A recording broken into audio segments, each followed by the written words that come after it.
Now we're going to take a look at another concept employed by Adam Jones that he uses to create the vast soundscape of guitar within the music of Tool. And this is using a chord picking technique. Now, just by drop tuning our low E string down to D really opens up the guitar to some more sonic possibilities. And you can create some really interesting chord types with ease that wouldn't necessarily be able to be created within standard tuning. Now, this is something that Adam Jones does a lot. But when Adam plays it, it is a little bit more intricate and will require a higher skill set, if you like. So this example is very level specific. This is very much an introduction to this style, but hopefully this introduction will be incredibly inspiring to you. For this example, we're going to use a total of 4 different chord arpeggiations. And these are going to be very level specific in terms of the performance. So they're not going to be particularly hard for you to play, but they are going to create a very progressive and rich sound, very much in the style of Adam Jones. Now, the first chord that we're going to be playing is a C5 chord on the 3rd fret of the A and the 5th fret D. Pretty straightforward, but we're going to play that with a drop D. That's a really beautiful sound there. The order of the picking is the 6th string to the 4th to the 5th and back to the 6th.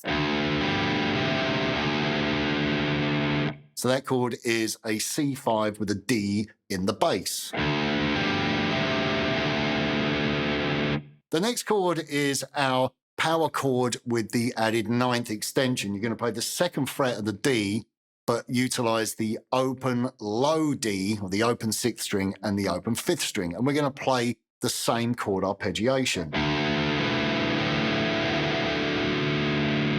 Okay, so put those 2 chords together.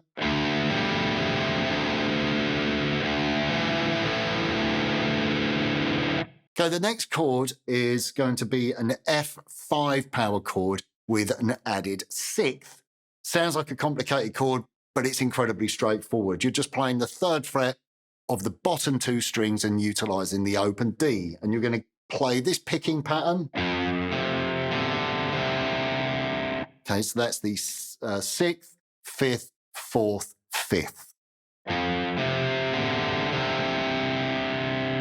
The final chord that we're going to use is a G sus4 chord. Now, that's quite a common chord, a sus4 chord, but it's the voicing, it's the order of the notes that gives it quite an unusual sound. You're going to be playing the 5th fret of the 6th string, you're going to be playing the 3rd fret of the 5th string and the open 4th. And we're going to play the same picking pattern as we did with the previous chord. Okay, so put those final 2 chords together.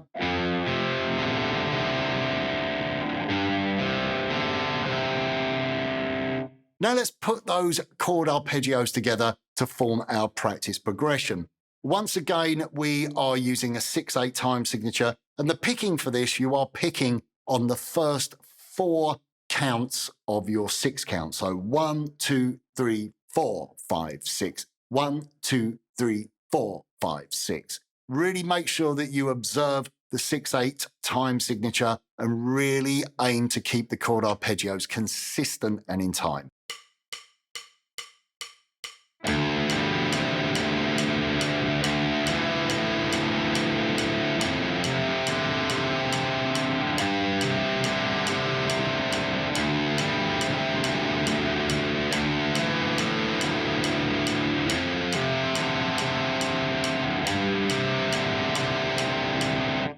So now it's your turn to play through our chord arpeggio example.